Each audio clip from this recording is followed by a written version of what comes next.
Hi all, അസ്സലാമു അലൈക്കും, welcome back. ഞാൻ വന്നിട്ടുള്ളത് നല്ല ടേസ്റ്റി ആയിട്ടുള്ള ഒരു നട്ടി ബബിൾ പുഡിങ്ങിൻ്റെ റെസിപ്പിയുമായിട്ടാണ്. അപ്പോൾ നല്ല ടേസ്റ്റി ആയിട്ടുള്ള ഈ ഒരു പുഡിങ് നമുക്ക് തയ്യാറാക്കുന്നത് എങ്ങനെയെന്ന് നോക്കാം. അപ്പോൾ നമ്മളെ ചാനൽ ആദ്യമായി കാണുന്നവരാണെങ്കിൽ പ്ലീസ് ഒന്ന് സബ്സ്ക്രൈബ് ചെയ്യണേ. സബ്സ്ക്രൈബ് ചെയ്യുന്നതിനോടൊപ്പം തന്നെ തൊട്ടടുത്ത് കാണുന്ന ബെൽ ബട്ടൺ ഒന്ന് എനേബിൾ ചെയ്തേക്കണേ. അപ്പോൾ ഞാനിതാ പുഡിങ് ഉണ്ടാക്കാൻ വേണ്ടിയിട്ട് ഒരു 10 ബ്രെഡോളം ഇതുപോലെ സൈഡൊക്കെ ഒന്ന് കട്ട് ചെയ്തെടുത്തിട്ടുണ്ട്. അപ്പോൾ നമ്മൾ ഏത് പുഡിങ് ട്രേ എടുക്കണമെന്ന് വെച്ചാൽ അതിനനുസരിച്ച് വേണം നമ്മൾ ബ്രെഡ് എടുക്കാൻ കേട്ടോ. പിന്നെ ഞാൻ ഒരു 1.5 കപ്പ് പാൽ ഒന്ന് ചൂടാക്കി എടുത്തിട്ടുണ്ട്. പാലൊന്ന് ചെറുതായിട്ട് ചൂടാറി അതിലേക്ക് ഒരു 1/4 കപ്പ് കണ്ടൻസ് മിൽക്ക് ചേർക്കാം. കണ്ടൻസ് മിൽക്കിന് പകരം നിങ്ങൾക്ക് പഞ്ചസാര വേണമെങ്കിൽ ആഡ് ചെയ്യാവുന്നതാണ്. ഞാൻ കണ്ടൻസ് മിൽക്ക് തന്നെയാണ് ചേർക്കുന്നത്. കണ്ടൻസ് മിൽക്ക് ചേർക്കുന്നതാണ് ഒന്നും കൂടി നമ്മളെ പുഡിങ്ങിനൊക്കെ ഒരു ടേസ്റ്റ് കേട്ടോ. കണ്ടൻസ് മിൽക്ക് ഉണ്ടെങ്കിൽ അതന്നെ ചേർക്കാൻ നോക്കുക. പിന്നെ ഇതിലേക്ക് ഞാൻ ഇതുപോലെ ചെറിയൊരു പാക്കറ്റ് ബൂസ്റ്റ് പൊടിയും കൂടി ചേർത്ത് നന്നായിട്ട് ഇതൊന്ന് മിക്സ് ചെയ്തെടുക്കാം. കണ്ടൻസ് മിൽക്കും ബൂസ്റ്റൊക്കെ ഈ പാലിൽ നല്ലതുപോലെ ഒന്ന് മിക്സ് ചെയ്തെടുക്കാം കേട്ടോ. ഈ പാലിൽ ഡിപ്പ് ചെയ്ത് കാണാൻ കേട്ടോ നമ്മൾ ബ്രെഡ് ഒന്ന് ട്രേയിലേക്ക് സെറ്റ് ചെയ്യാൻ വേണ്ടി വെക്കുക.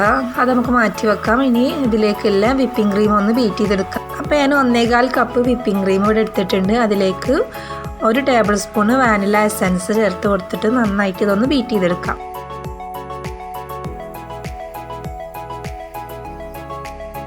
ഒരുപാട് അങ്ങ് വിപ്പാവൊന്നും വേണ്ട കേട്ടോ. ഇനി ഇതിലേക്ക് ഒരു 5 രൂപയുടെ ബൂസ്റ്റ് പൊടിയും കൂടി ചേർത്ത് കൊടുക്കുന്നുണ്ട്. അത് ഫുള്ളായിട്ട് ഇതിലേക്ക് ചേർക്കണം കേട്ടോ. ഇനി ഇതിലേക്ക് ഒരു 1/2 കപ്പോളം കണ്ടൻസ് മിൽക്കും കൂടി ചേർത്തിട്ട് നന്നായിട്ട് ഒന്നും കൂടി മിക്സ് ചെയ്തെടുക്കാം കേട്ടോ. ബൂസ്റ്റും കണ്ടൻസ് മിൽക്കൊക്കെ ഒന്ന് ഇതിൽ വിപ്പിംഗ് ക്രീമിൽ നന്നായിട്ടൊന്ന് മിക്സ് ചെയ്തെടുത്താൽ മതി. നമ്മൾ കേക്കിനൊക്കെ ബീറ്റ് ചെയ്തെടുക്കുന്ന അതുപോലെ നല്ല സ്റ്റിഫായിട്ട് ബീറ്റ് ചെയ്തേണ്ട ആവശ്യമൊന്നുമില്ല കേട്ടോ. ഒന്ന് ജസ്റ്റ് ഒന്നിങ്ങനെ മിക്സായി കിട്ടിയാൽ മതി.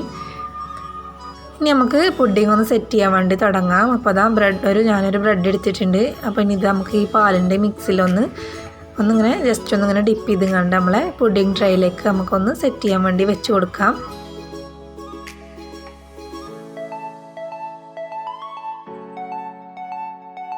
ഒരുപാട് പാലിൽ സോക്ക് ചെയ്യേണ്ട ആവശ്യമൊന്നുമില്ല കേട്ടോ. ജസ്റ്റ് ഒന്ന് ഡിപ്പ് ചെയ്ത് കണ്ട് നമുക്ക് ട്രേയിലേക്ക് സെറ്റ് ചെയ്യാൻ വെക്കാവുന്നതേ ഉള്ളൂ.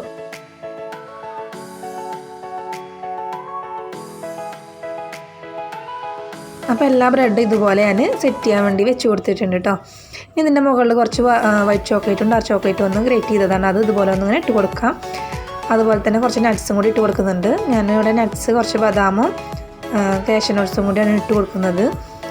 അതും കൂടി ഇട്ടതിന് ശേഷം നമുക്ക് അതിൻ്റെ മുകളിൽ നമ്മൾ നേരത്തെ വിപ്പ് ചെയ്തിട്ടുള്ള വിപ്പിംഗ് ക്രീം അപ്ലൈ ചെയ്ത് കൊടുക്കാം. എന്നിട്ട് എല്ലാ ഭാഗത്തും ഒരുപോലെ ഒന്ന് ഫില്ല് ചെയ്ത് കൊടുക്കാം. ഈ വിപ്പിംഗ് ക്രീമിൻ്റെ മുകളിലായിട്ട് ഞാൻ കുറച്ച് ചോക്ലേറ്റ് ഇങ്ങനെ സ്പ്രെഡ് ചെയ്ത് കൊടുക്കുന്നുണ്ട്.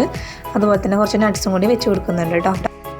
ഞാനിവിടെ 2 ലെയറായിട്ടാണ് ചെയ്തെടുത്തിട്ടുള്ളത്. ഇതുപോലെ തന്നെ അടുത്ത ലെയറും ബ്രെഡ് ഞാൻ മിൽക്ക് സിറപ്പിലൊന്നിങ്ങനെ ഡിപ്പ് ചെയ്തുകൊണ്ട് വെച്ച് കൊടുത്തിട്ടുണ്ട്. അതിൻ്റെ മുകളിൽ ചോക്ലേറ്റ് ഗ്രേറ്റ് ചെയ്തതും നട്ട്സും കൂടി ഇട്ട് കൊടുത്തിട്ടുണ്ട്.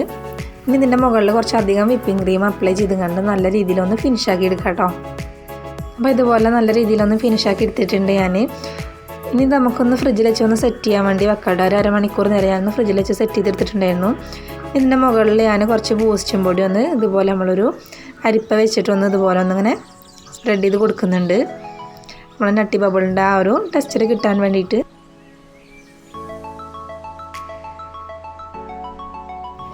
ഇനി ഞാൻ കുറച്ച് ചോക്ലേറ്റും വിപ്പിംഗ് ക്രീമും പാടെ മെൽറ്റ് ചെയ്ത് കണ്ട് ഞാൻ ഇതുപോലെ ഒരു ബബിൾസ് ആക്കി കണ്ട് നമുക്ക് ഒരു ഡെക്കറേഷൻ കൂടിയും കൊടുക്കാം.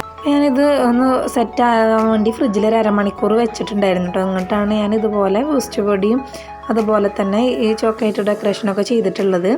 നിങ്ങൾക്ക് വേണമെന്നുണ്ടെങ്കിൽ ഫ്രിഡ്ജിൽ സെറ്റ് ചെയ്യുന്നതിന് മുന്നേ തന്നെ ഇതുപോലെ ബൂസ്റ്റ് പൊടി ഡസ്റ്റ് ചെയ്യാനും അതുപോലെ തന്നെ ചോക്ലേറ്റ് ഡെക്കറേഷനൊക്കെ ചെയ്യാവുന്നതേ ഉള്ളൂ. അപ്പോൾ നമുക്ക് ഈ പുഡിങ് വളരെ പെട്ടെന്ന് തന്നെ തയ്യാറാക്കി എടുക്കാവുന്നതേ ഉള്ളൂ. ഞാനിത് ഈ ബബിൾസൊക്കെ ചെയ്തതിന് ശേഷം ഇതിൻ്റെ മുകളിൽ ഞാൻ കുറച്ച് നട്ട്സും കൂടി ഇട്ട് കൊടുത്തിട്ടുണ്ട്. പിന്നെ നമ്മളത് ഫ്രിഡ്ജിലൊക്കെ ഒന്ന് സെറ്റ് ചെയ്ത് കണ്ട് കഴിക്കുമ്പോൾ ഒരു പ്രത്യേക ടേസ്റ്റും കൂടിയാണല്ലോ. അപ്പോൾ ആ ഒരു ടൈം മാത്രമേ ഉള്ളൂ ഇതിന് വരുന്നത്. ഒരു 1.5 മണിക്കൂർ നമ്മൾ ഫ്രിഡ്ജിൽ സെറ്റ് ചെയ്ത് കണ്ട് നമ്മൾ കഴിക്കുകയാണെങ്കിൽ ഒന്നുകൂടി നല്ല ടേസ്റ്റാണ്. അല്ലാന്നുണ്ടെങ്കിൽ നമുക്ക് വളരെ പെട്ടെന്ന് തയ്യാറാക്കി എടുക്കാവുന്നതേ ഉള്ളൂ. അപ്പോൾ എല്ലാവരും ഒന്ന് ട്രൈ ചെയ്ത് നോക്കുക. തീർച്ചയായിട്ടും നിങ്ങൾക്ക് ഇഷ്ടമാവും.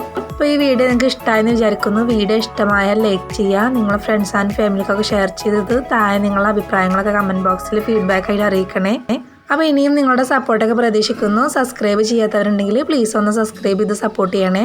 അപ്പോൾ ഇൻഷാ അല്ലാഹ് അടുത്തൊരു കിടിലൻ വീഡിയോ ആയിട്ട് വരാം. അതുവരേക്കും എല്ലാവരോടും അസ്സലാമു അലൈക്കും.